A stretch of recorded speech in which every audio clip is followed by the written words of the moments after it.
team doing their own work. So I'm looking at specifically my team, ironically enough. But again, I forgot to mention that. So, okay, that's enough with the public service announcements. Going on, so we're not doing this. Yep, our learning objective is to learn how to conduct step 2 of MDMP, mission analysis. Here are your references for today. So you've got 6-0, which is always a good one for a staff officer. ATP 2-01.3, which we'll mainly be referencing in the next block of instruction. And then we touch on risk management a little bit. So here is the outline for the first class. I expect overall this will be our longest lecture day. I think it normally goes hour and a half, 2 hours. And then normally after this, we don't really go much beyond an hour. So again, it's just a lot of material to cover. As you can see, we'll hit on inputs, the processes, and then how we turn those into the outputs. Have no fear, you will not be doing the practical exercises. So, purpose of mission analysis. So going back to step 1, right, we're just figuring out mainly who we are and generally what the hire wants us to do, right? So we're getting all our things ready. If we were real staff, we'd be getting all of our maps for the AO, making sure our acetate's good, markers, all the stuff you need to be a staff flunky at NTC or in a real operating environment. Then we should have looked at like, hey, here's what a combined arms battalion and an armed brigade combat team looks like. And this is my job. This is what I should be doing and how I fit into the staff. So now we start worrying less about stuff we would already know in real life, right? And we start worrying about the mission itself. And we start worrying about all the different factors that we are going to have to plan for. It kind of breaks down into 2 categories. So category 1 is what does hire want us to do and how it fits into that whole plan. And where we fit inside of that. And then category 2 is the operating environment. So that is IPB. So really that's why we kind of split this off into a second class. CAC had like 4 slides on IPB, and it really just left you off flapping and no way to really actually do any kind of analysis. And that's like the major part of MA is doing IPB and figuring out what your operating environment is and all the different factors that go into play that will affect both you and the enemy. So that's the purpose, right? If you don't do this right, like this is the most important step. If you don't do this right, nothing you plan down the road will matter because it will all be planning for things that either A, aren't there that you don't have to worry about, or B, you are just leaving out major things that will cause major gaps in your plan. So that's why we take the time to do mission analysis methodically. Okay, so here is the whole shebang, right? Oh, by the way, sorry, I should have mentioned this also. If you can't see the slides, then you can find them in the files on the team page. They're already there, and I'm on slide 7 right now. So inputs, as you can see here, all the things we need to actually conduct mission analysis. Processes, right? These are all the things that have to be done. These are all the things we have to hit and look at. It looks like a ton, and it is. Don't get me wrong, but it's not as bad as it looks, especially if you delegate and you share the load and pass things around and all work on it from your specific angles. It's not that bad. If you try and be like, okay, 3-shop, you're going to have to find every specified, implied, and essential task for every warfighting function for the entire mission. It's not going to get done. But if we all work on these things and look at it from our different perspectives, it's not near as bad as it seems. And again, I'm not going to go too deep into this because we're about to hit all of these in detail. Okay, so yep, here's what we need. You got your rough commander's initial guidance yesterday. We should have seen 101, 102, and the op order by now. The Annex B products that Brigade put out. So I know yesterday it should have been S2 looking more at it, but as we move forward, next couple days, other staff sections, you should start looking at Annex B as well. Yeah, any products you have from other organizations, again, like you want to do your own work here, but if you came from a battalion that had a good planning SOP or a good staff breakdown things, that's okay to use. The point is, like, we just don't want you using other people's products, like from inside the teams here, or using old products from previous classes, that kind of thing. But if you came from a battalion with a good plan SOP, like, that's fine. Just as long as you check it against the rubric and make sure you're hitting everything, and B, that they're not like going down some weird path because that's just how their battalion commander liked it, right? We need to stick generally towards 6-0 and the rubric as it stands. And then ADM products, don't worry about that. Okay, here are all the processes. Again, looks like a lot. We'll break it down in detail. You're going to think you're comfortable leaving here, maybe, and then you're going to start working. You realize you're not comfortable, which is why you have an SGL per team. It's not just like y'all out there on your own. And then we will have some sync meetings for leadership. So again, the purpose of these briefs is to give you the overall structure and format with some general guidance, then for y'all to start working on it, because you're not really going to know the questions to ask until you start doing this yourself. Okay, so step one, we analyze hires order, right? We should have already gone through the order. We should have things kind of like we generally know where they are, and now it's just like it's a reference, right? So as we go and like we want to look for specified tasks, we know like, okay, we know S4, we know where we're going to find our specified tasks, right? Generally speaking. S2, again, you're going to know where you find yours at this point. You've read through it, and you can just go back and reference. You should not be reading the order for the first time at this point. And no one should be reading the whole order themselves. As you can see, what you're going to find in there, like we start figuring out like where we fit into this whole shebang, and then where our AO is. Okay, initial IPB, you're going to get you're going to get 2 lectures on this, so I'm not going to hit that now. Okay, so specified tasks. Tasks are where people get confused. Excuse me. Specified task is literally written out somewhere, and it is specified to you. I know this slide says verbally. That is, I mean, I guess if a senior ranking officer tells you to do something, then I guess it is a specified task. But in relation to orders and such, we normally mean it is written somewhere. If you look at this slide and what it tells you, it basically says they can be found anywhere. I don't know why they don't just say like it can be found literally anywhere there's paper and anywhere where people are breathing, because that's what it says. So it is a task that is, the rose is pinned on you. 2-7 cab will do such and such. 2-7 cab will do, or maybe all units will do blah, right? Because it's 2-7 cab, you're part of all units. So we need to keep a running tally of all these, right? All the tasks, we need a running tally. There's different ways you can do this as you get ready for your brief. You can, excuse me, man, I'm sorry. You can use them all in one place. So towards the front and at the end of this, as we get into like what the mission analysis brief should look like, it'll make more sense, but you can put them more up front or with the S3s, running estimates, and compile them all, a list of specified tasks, list of implied tasks, essential tasks, or you can break them up by warfighting function. It is up to you. There are pros and cons to both. I've done it both ways on staff. Sometimes it all depends on your boss. What's your boss? So ask your SGL. Do you want to see them all consolidated? Because some do. Some want to see like some leaders want to see like this is everything that I've been facing right now, and others want to break it up into segments so they can digest it. And it's also broken by buckets of warfighting function. Again, that's all what your SGL wants and how they like to take in information. Because again, the whole purpose of this brief is so that your commander can visualize like what's about to happen and can make decisions. Okay, implied tasks. So implied tasks are typically derived from from a specified task.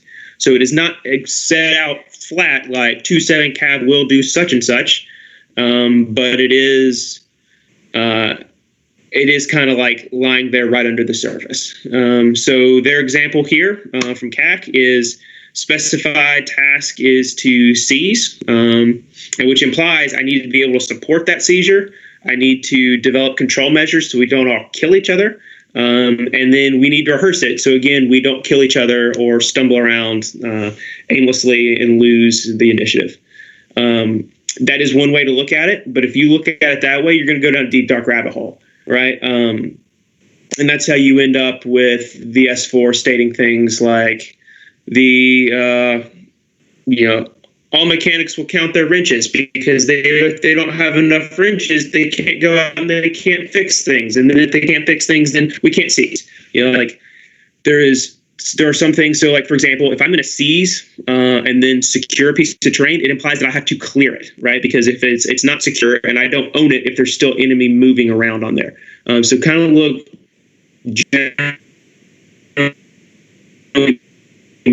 more toward the yourself. Of course, you're going to have to rehearse before. Like that's a given, right? And those are things. That's how we end up cluttering up a brief. So look for like important things that matter for your implied. Like again, if I'm going to see something, I probably need to clear it if I'm holding it for any length of time. Okay. Again, if at any point you have questions, please feel free to type them in the chat, and I will answer them as I see them.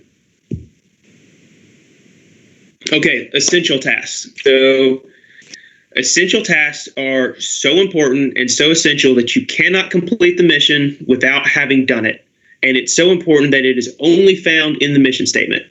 If you think a task is essential and you can't figure out how it fits in the mission statement, or you don't think it fits, it is not essential. It is not essential. So, for example, we know that we are going to have to breach, right, as 2-7 cav.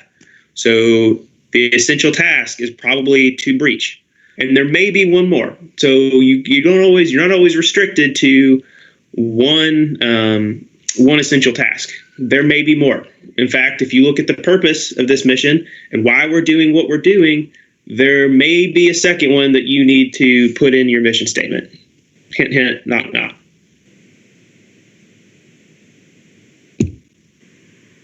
Okay, so this is a way that we can kind of, when we talk about having more than one essential task, sometimes it's how do we link it in a mission statement, right? And one way we do this, actually two ways we do this, are a be prepared mission or an on order mission. So if you see that a be prepared to somewhere, that means, hey, it might happen. We need to plan for it. We'd have some type of plan for it, whether it be a contingency or a branch plan or a sequel, but it's not necessarily going to happen. It is just something that we need to have thought through and rehearsed. An on-order mission means it's going to happen. Like, it's a thing, but it's also going to be based off of some criteria.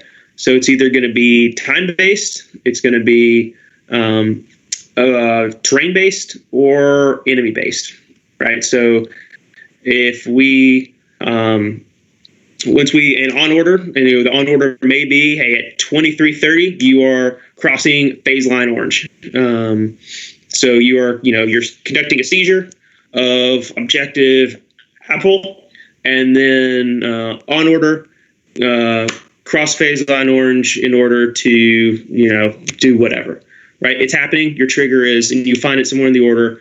Your trigger is the 23:30, or maybe once we see a certain amount of enemy, you're going to do whatever. It's easy for me to put in cavalry terms. If I'm doing zone reconnaissance and I meet my displacement criteria of 2 platoons of T-72s, then I'm going to transition to a guard. So that's the enemy base. And then terrain based, I may be doing my zone reconnaissance. I hit phase line orange, and that's my trigger to transition to a screen. So those are how the triggers work.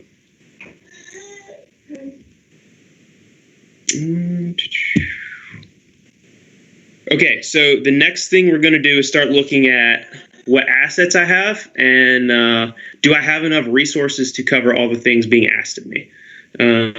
So we look at our task organization, and we look at what do I have? What do I have organically, and what has brigade given to me? And then we start looking at also all the other things around us, right? So what else does brigade have? What else does division have that we may need for our fight. Understand where you sit in priorities of support, and the in terms of the operation. But there are things you can request if you think you need shadows. Maybe we have some things we need to look at that our organic ravens can't. So we need to ask for, hey, we may need work.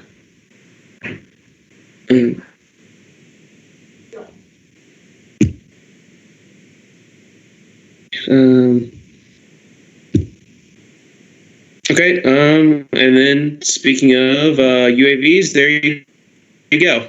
So as we look at and what is available in other units around us, we start looking at that list of tasks, and we start looking at what we need to do and how much we can actually handle on our own with what we've given us. And that's when we start looking at requesting those assets.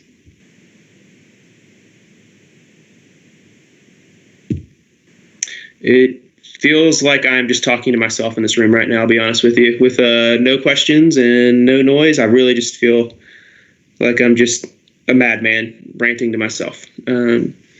Okay, so constraints, right? So now we're starting to get into the running estimates and the different pieces of the running estimates. Constraint is, and I wish, we're going to fast forward, right? We're going to go to facts and assumptions first. I like talking facts before I like talking constraints. So fact is just a straight statement of truth, right? There is one bridge in my area of operations that can support an Abrams. That's it. The other bridges won't do it. They won't support it, can't handle it. And there's nothing I can do to make that any different besides bringing in the Corps of Engineers to fix them or build a new one for me. So that is something I have to plan for. That is a mission variable. And so there you go. That's a fact. So we have to plan for it. We have to use it because it's true. Now we flash back to constraints. So going back a slide to constraints here. A constraint is something that is put on us by hire. It is an artificial limitation, does not exist except for the fact that hire says it exists. So example may be, we have 5 bridges in our AO that can support an Abrams, but brigade says you can only use bridge number 1. You could, in theory, if brigade didn't tell you to do that, all 5 bridges are free game. But since they said, nope, 2-7 cav, you can only use 1 bridge, then that is a constraint. And that's something that we have to plan for. There's also the other option is you can ask to be relieved of a constraint. You can go to brigade and lay out your case, right? Like, hey, you're hamstringing me here, guys. Like, I can do so much more if you let me do this. And obviously we couch it in different terms than that, but it's basically what you're saying is I would like to not have to jump through these hoops just because you say I need to. And they may have a damn good reason why you should. Or maybe they just weren't thinking it through. But you can't know unless you ask. And then if they tell you to pound sand, then you start planning as that constraint is now a fact. Okay, and then assumptions. So going to assumptions, sometimes we have to plan one way or the other and we just don't know. Like we just don't know some certain variable or another, so we just got to do our best guess and be like, okay, I'm just going to have to assume that, this bridge will hold an Abrams. I don't know it, but looking at imagery, it looks pretty solid, and I think we can handle it. Okay, fine. Then you're assuming, and that's like sometimes in the absence of a fact, you just got to plan off something. So we list that as an assumption because we don't know for 100% if that's true or not, but we have to start looking at it and make some type of plan. We can't just wait. So going on to using assumptions, I'm not going to insult your intelligence on what is a good assumption, what is a bad one. Use common sense, right? The only thing we'll tell you is at the top of the slide in red, this is the most important thing. If you have an assumption, you need to work your hardest as a staff to make it not an assumption. So whether it be going to brigade with a RFI, or whether it be working it into your information collection plan, you need to work it and make it not be an assumption and be a fact. If you get to the mission analysis brief and you're talking about your assumptions, and then I look over and I see that you have no RFIs, then I'm probably going to be upset. because that means you're just like, yeah, I'm just going to take a wild guess and hope it sticks, and I'm not even going to bother to follow up on it. That's lazy and that's irresponsible as a staff officer. Because again, this is all an exercise now, but in real life, like we're planning for like people's lives. I'm looking at questions right now. So Martin, are you telling me I already answered your question? Because he says, that was my question. If you see that you have various options, can you ask? You can unmute, Martin, and please let me know. Like, is that, so you're saying I already answered your question, or do you need more follow-up on what you're saying? No, you answered my question, because I was going to ask, like, if you see different avenues of approach and you can tell that you can make a choice that's not based on what hire is saying. I mean, is it all right if you just go and ask? Because I mean, better to ask and be told no than to do it and get cussed out later, you know? Yeah, no, I agree. I'm with you. Okay, and then let's see. Ballard says, when planning for resources, do battalion or squadron S4s plan to support OpCon take-on units in any way? Yes. So depending on the level of what the take-on is for, maybe not, right? So if someone is typically take-on for movement, so you'll see that sometimes where the brigade retrans teams can't be trusted to get from point A to point B on their own. So they're take on to movement to someone who can actually navigate, and then they're just dropped off their destination. You want to support those dudes. But for example, I don't know if you have an engineer support platoon that's with you for several phases of the operation, you should probably plan on supporting them.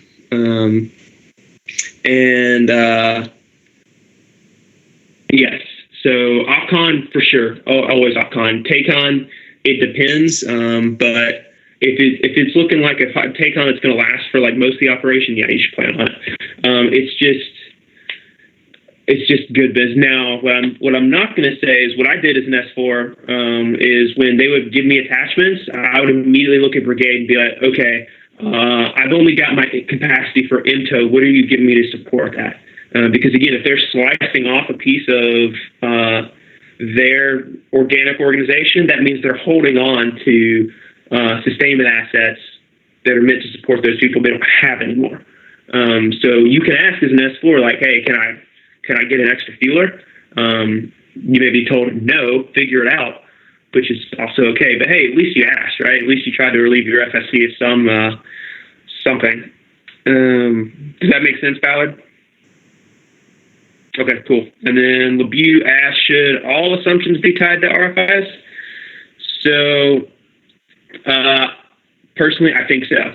I think if I'm making an assumption, chances are brigade has an asset better than mine to answer that question. In real life, the GEO cell at brigade goes massively unutilized. They're never touched, and they just collect a paycheck most of the time because people don't utilize them. So I would initially generate an RFI and then also follow that up if you can, and it makes sense inside your information collection plan. So how we're using our assets to collect on information. So you can do both, but again, I think RFI is the initial knee-jerk, yep, let's ask that question. Maybe brigade already knows, forgot it, and then we plan for information collection. So because that's going to take longer, right? But at least we've already got that in motion. Is that good, LeBeau?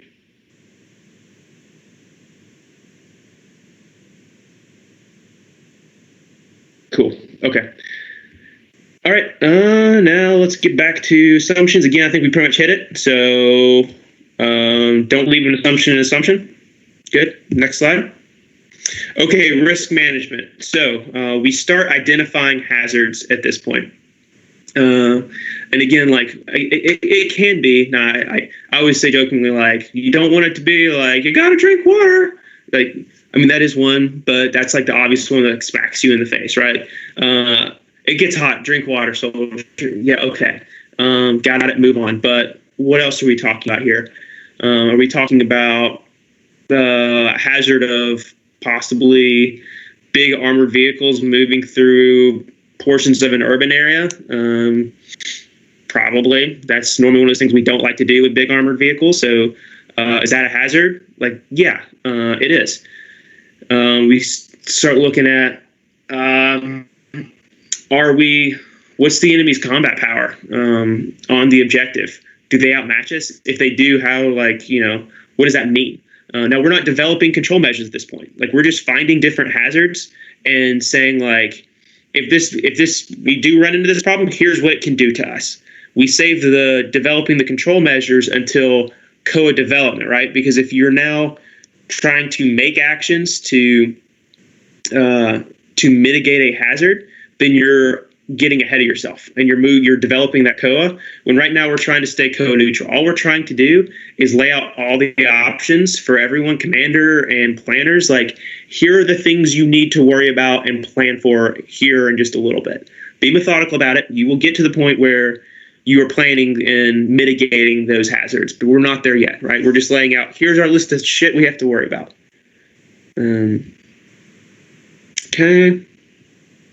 Next slide. Here's an example. Again, this is from one that's like a little further down the road. Like, we're not proposing controls yet. Okay, CCIR, right? Commander's critical information requirement, and essential elements of friendly information. So what we're talking about here is when you go through IPB, you're going to find that there are gaps. There are holes that you just don't know. There are things you have to know, whether it be like, I just don't know enough about this terrain. Or it may be when you start looking at the enemy's course of action, you see like, okay, if I see the enemy over here, that means most likely course of action. But if they go over here, that's most dangerous course of action. We still need to start assigning assets to look at those places and see, like, being the first one being the terrain, right? Okay, maybe our scout platoon needs to go check out the proposed assault position ghost, right? And confirm or deny its suitability as an assault position for a battalion task force. And then if we start looking at like the second example of where the enemy goes, kind of tipping their hand on if they're doing most likely or most dangerous, we assign in AIs and maybe we put a Raven or we request Brigade Shadow to look at them. And then those information requirements we're trying to gather on are now important, right? So we're going to flip to the next slide here. So these are the different types of CCIR that we have. So first off, again, priority intelligence report. So again, like we talked about, as the commander and staff go through and they identify things they have to know that affect their planning, that's like that, right? Like suitability of different pieces of terrain, where the enemy is, because it all drives a decision that the boss needs to make. So again, if we see that, if we're looking for that enemy and they are over near the area we think most dangerous, like if they're going this route, it's most dangerous course of action. That drives a decision for the boss. He's got to say, okay, we're going to execute our branch plan 1. And so then the entire battalion now is going to shift off of the original plan and go to the plan that is associated with a dangerous course of action. That's how a PR works, right? It's not just like random good to know things. It is things that drives decisions for the boss.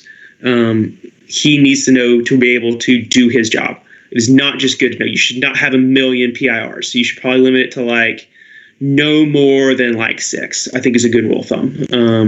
In certain circumstances, you could go over, but I think any more than 6, and like we start kind of diluting what important really means.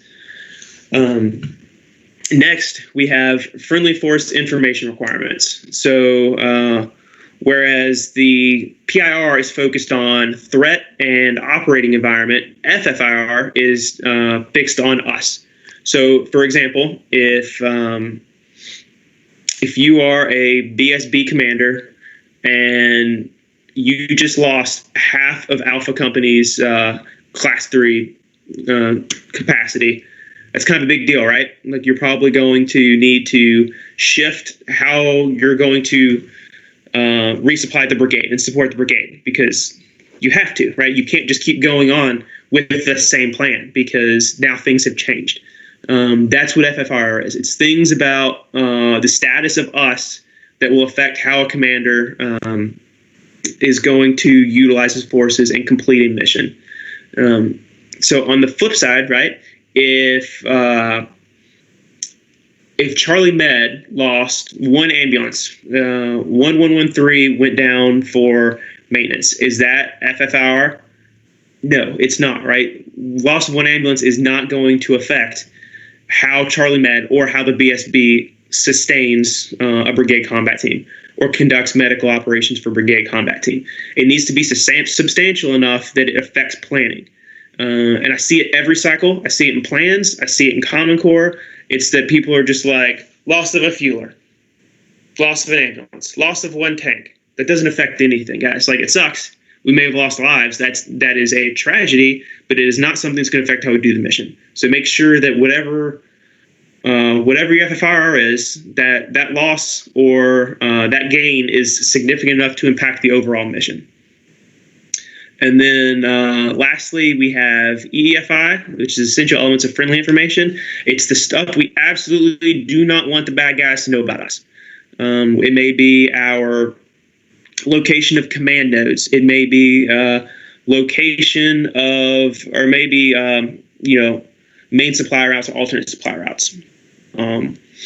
Anything that the enemy could get a jump on us and get a decisive advantage based off of them knowing that information about us. Hopefully that makes sense. Feel free to ask questions if it does not. Okay, and so again, we talked about developing an IC plan already. Kind of like we get through IPB, we find those gaps, we develop, okay, here's the things I need to know, and that becomes PIR. And then we have to plan how we're going to collect on that using, again, Scout Platoon, Ravens in the companies, Brigade Shadow, requested human teams, whatever it may be. And again, that's 2-shop and 3-shop in conjunction, right? Because 2-shop's really good at this analysis, and 3-shop is the one with tasking authority. So 2-shop may come up with, like, here are the NAIs I need to look at. I propose, the Scout Platoon looks at this one here with Scout Section, a Scout Section over here. And the S3 may come back with, hey, I've already tasked Scout Platoon to do X, Y, or Z. Can't do it. That's how, or, hey, you're saying that, but Scout Platoon is going to be all the way across the AO at the time you're asking. So how do we rework this? That's how 2 and 3 work together to do their IC plan. Okay, information collection matrix. So this is the brigade template. I think it's from this one. As you can see, it breaks down like, okay, on the far side, under PIRs, it's like, hey, what information am I trying to collect, right? What are they going after? And then it breaks down under EEI and indicators what that information is and what it means. So we break it down barring style, like all the way down to the Joe level, who's the one actually collecting on it, what they need to find. Now, as we plan our information collection plan, we can't just say in theory, like, where is the enemy, right? We need to focus our efforts onto different locations. And we do that by dropping what's called named areas of interest, or NAI. So you see it's a category there. An NAI is just a box. It's like, just a box, and that box can be any shape. It can be rectangle, it can be square, and it can be any size.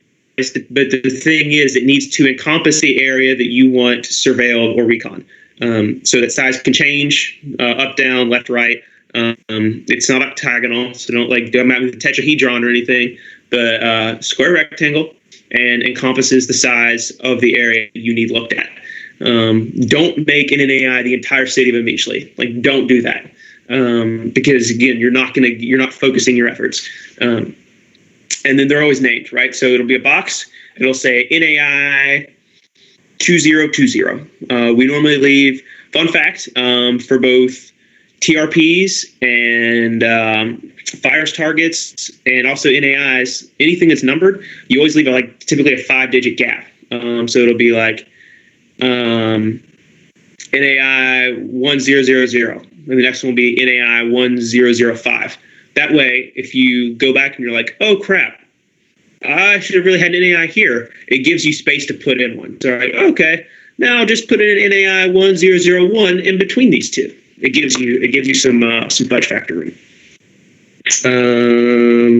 Martin asked, sorry, I don't know how long ago you asked this question. It's only 2 minutes. Martin asked, can we ask adjacent units for support in situations like that?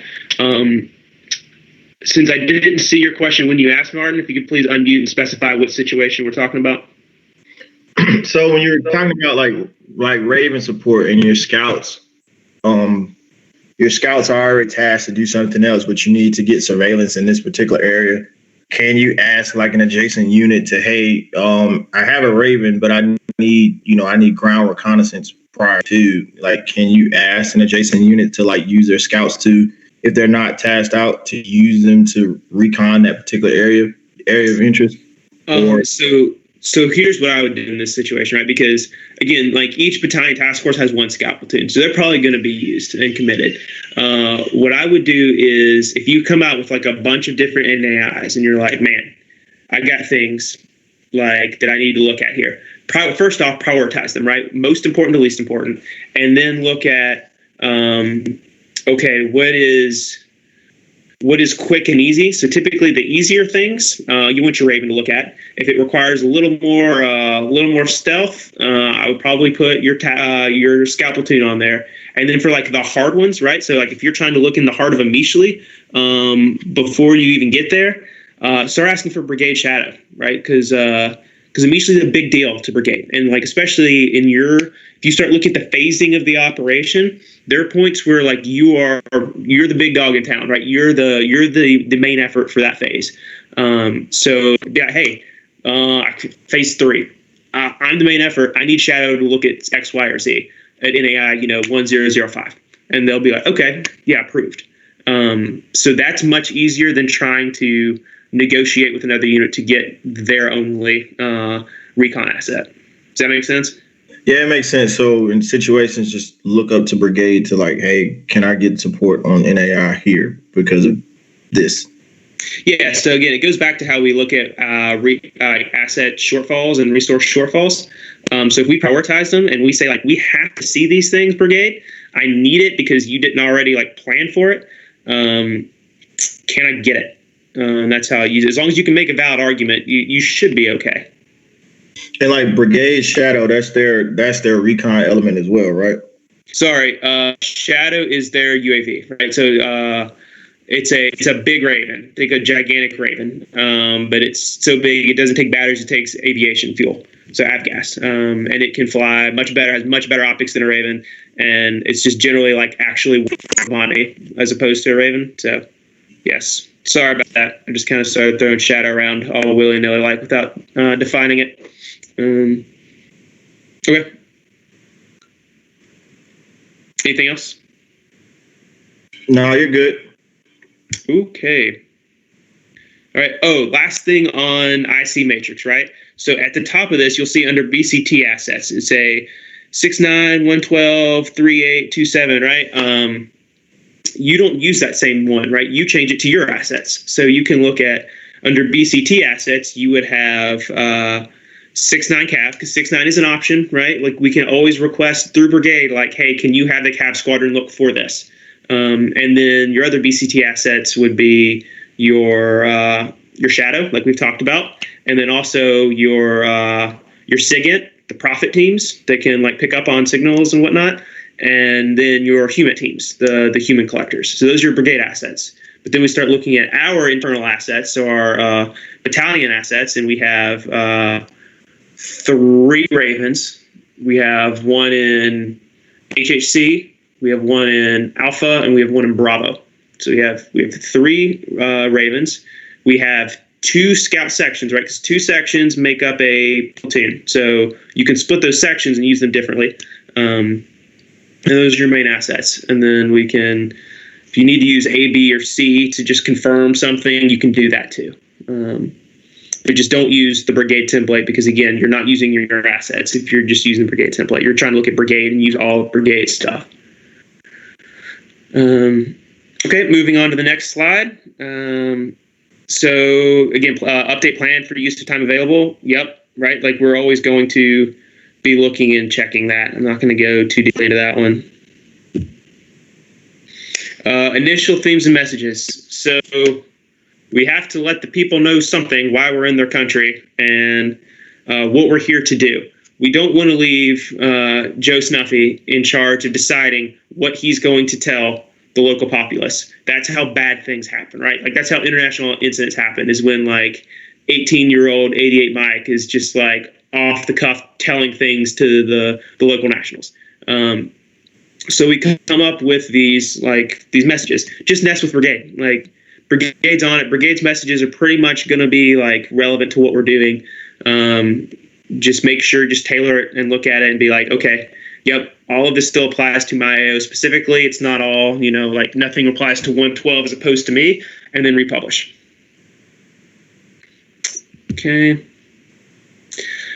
Okay, problem statement, right? So a problem statement is people either love them or hate them. I lean towards the hate side. I feel like it's a waste of time and brain power to come up with.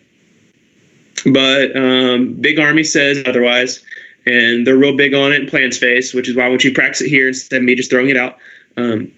So we do a problem statement, and it is literally a statement. It is not a question. So people always like make their problem statement, put a question mark at the end. Like, if it was called if it was a question, it would be called a problem question. It's not. It's a sentence. So it basically lays out like 27 Cav has to do X. And in order to conduct X, they must do it in an environment that encompasses all these things, right? So, and I'm totally making this up, but if it was like 27 Cav must must maneuver across 80 kilometers of terrain, maneuver through a urban environment, while dealing with a hybrid threat consisting of, irregular forces, criminal organizations, and Denovian regulars, in order to do blah, blah, blah, right? So you've kind of laid out, like, here are all the problems that you have to work through, and in order to accomplish this goal. That's what it is. It should be like 1 to 2 sentences. No bullet points, no question marks, just a sentence over what we got to do and what we got to work around. That's it. Do not spend like an hour or more on this. Like, this is something that's supposed to help you frame the problem and what we're working towards. Mission statement, right? So 5 W's. Who? So who being the unit, 2-7. Doing what? Where are we doing it? Why are we doing it? Who, what, where, when? Did I say? And the when. Sorry, I forgot the when. I was trying to figure out which one on my fingers I was forgetting. Right. So this is something that is once you've done it a couple of times, it's not difficult. But I can understand, like, the first couple of times it's hard. So we have to use doctrinal terms. We have to, because that's how we get our point across in the Army, right? Using doctrinal terms prevents us from having to go into a deep explanation of what needs to be done. You could say, like, 2-7 Cav needs to take out all the enemy so that we can hold a piece of terrain in order to send some guys from another unit through, and it's just a long mass. Or you can just say, 2-7 Cav conducts breach on blah, blah, blah, blah, blah, in order to facilitate F-pole with, blah, right? Doctrinal terms shortens things. That made me need to research doctrinal terms. Luckily for you, I've at least put, the next slide, some tactical mission tasks. So what are we worried about doing? What are we trying to do? And how are we trying to do it? In order to what? Right? So these are the kind of terms we use. All right. So now we've gone through all of the crap, right? We have gone through all of the processes. Now it's time to brief our work, right? So let's go on to mark the, right? We're trying to help the boss see and visualize the battlefield and what decisions he needs to make. So we're on the briefing format slide. If you're following along on your own, take a second to scan this, and then I'll talk about how we kind of break it up. Really, I just wanted a chance to get a couple swigs of coffee. Okay, so looking at it, the way this breaks up is we have our intro, right? So if you look at mission and commander's intent of headquarters 2 echelons up through review of commander guidance, that's basically your intro, right? We're talking about things we've already looked at in the past. It's just a refresher, like, hey, here's what division wants us to do, or what division's doing. Here's what brigade's doing, so everyone remembers like how we nest in this and what we're planning towards. Then we have our problem statement. So that problem statement lets the boss see, like, okay, here's a nice little teaser for all of the crap you're about to tell me, right? All of the suck that we have to plan around, like you just kind of summed up in a sentence or two. Good, thank you. Okay, proposed mission statement. Yep. And again, so when he starts looking at all these factors, he can couch it in terms of, okay, all these factors I have to do and plan around in order to get to and conduct a speech. Okay, got it. That's why they think this matters or that matters and not this. It lets him kind of like, or her, see, like, okay, I know where they're going with this based off what we have to do. We review his initial guidance, her initial guidance. Okay, yep. And then that ends the intro, right? So we now worked ourselves, okay, now here we are. And let me tell you about all the things.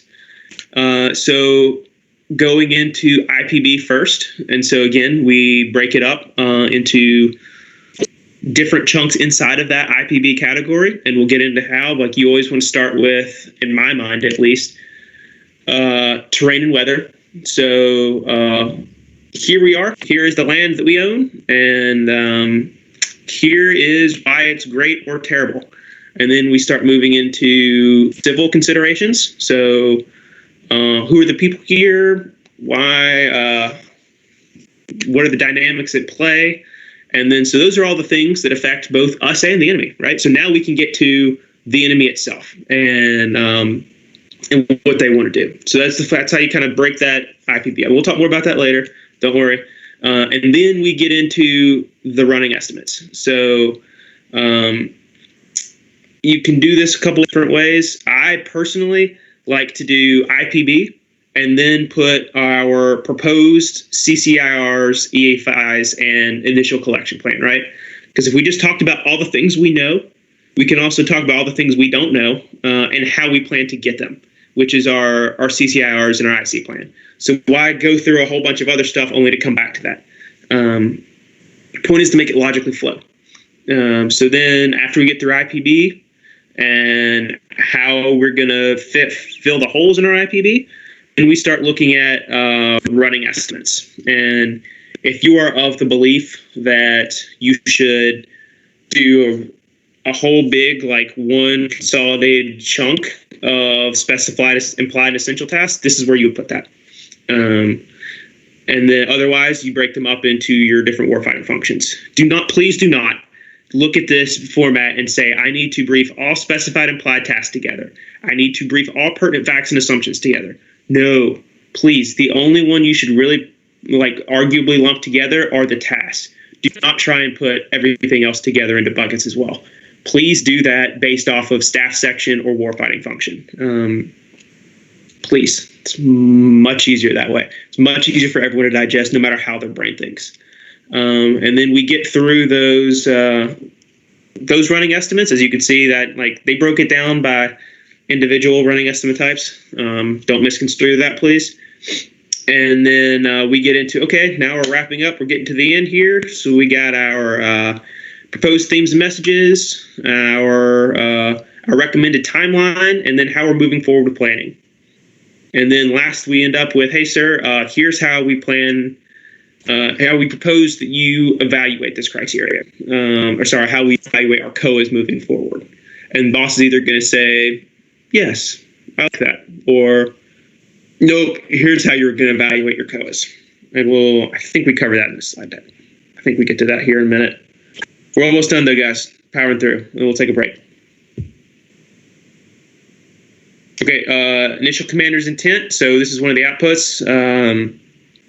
We have, again, commander's intent is the purpose. So what is the purpose of the operation? What are the key tasks? And then what's the end state? Key tasks. I just graded ICOS last week. Every student I had a gross misunderstanding of key tasks, even though they got all the way through this course. A key task is something that leads directly to the end state, right? So if it does not tie to the end state of what the commander needs done, it is not a key task. So all these students kept listing like 8 different things that they considered key, and then inside that to be like, I'm going to bold for you the ones that really lead towards mission accomplishment or the end state. So why are the others even listed? If they're not really key, why'd you bother listing them? What they're doing is they're just throwing shit at a wall and see what sticks. Don't do that, right? The 3 to 4 is right. But again, I know I've seen different instructors talk about it during UTM and the company's key tasks. Same thing applies here. If it does not tie to the end state, don't put it. And then our end state has to address enemy, terrain, and civil. So how do we want to have affected the enemy, and what do we want them to look like? Do we want them destroyed? Do we want them neutralized? Do we want them just gone? Do we want them to run away? What terrain do we need to own, and how do we affect it?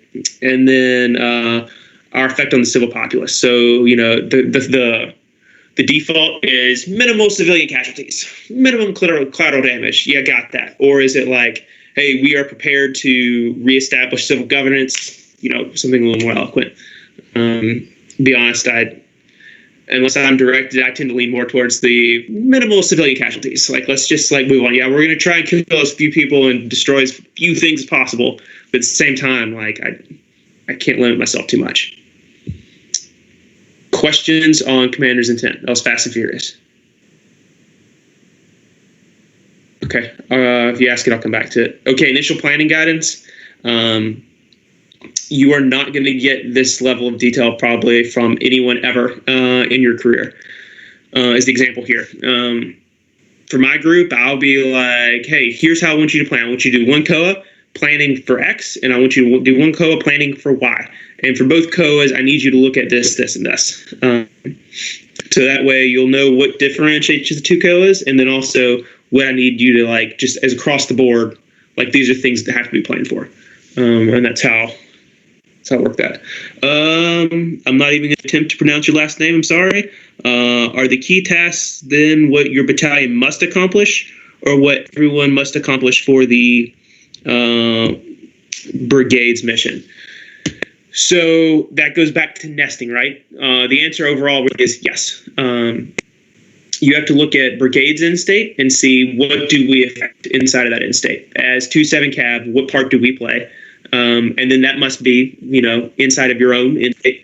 But then also there are things that just you have to do as 2-7 that may lead to brigade's end state, but is not the overall port, right? So you have to plan both. It is what your battalion sees as meeting the end state that the commander wants, but it has to be nested with brigade. Is that helpful?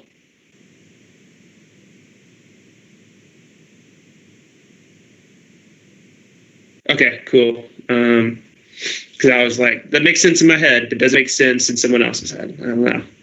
You never know what it's gonna sound like outside of your head until you've said it. Okay, code criteria. Let's go to, oops, sorry, too far. So this is how we define it. You can use either golf score, basketball score. I'm not going to go into this right now because that's days away, and we will look at that more in one of our leader syncs, and then your individual SGLs can cover that because I'm a little behind where I would like to be time-wise right now. And then warning order 2. So that should be basically warning order 2 should be prepped to go as you get done with the NA brief, because you should basically know what's going to be in there. And then if you need to make any minor tweaks based off commanders, because commander's not going to just wholesale come in there and be like, all of this is wrong, redo it. He could, but in this case, probably not. And then you make the tweaks the commander needs you to make, and then blast it out instead of waiting for everything to get done and then writing 102. So there you go. Okay, questions. If you have a question right now, please feel free to type it. Here, just a second, I'm about to take my short break too. So if I don't see it before I go on break, I'll answer it when I get back. So 10 minutes. So we'll say at 10:05.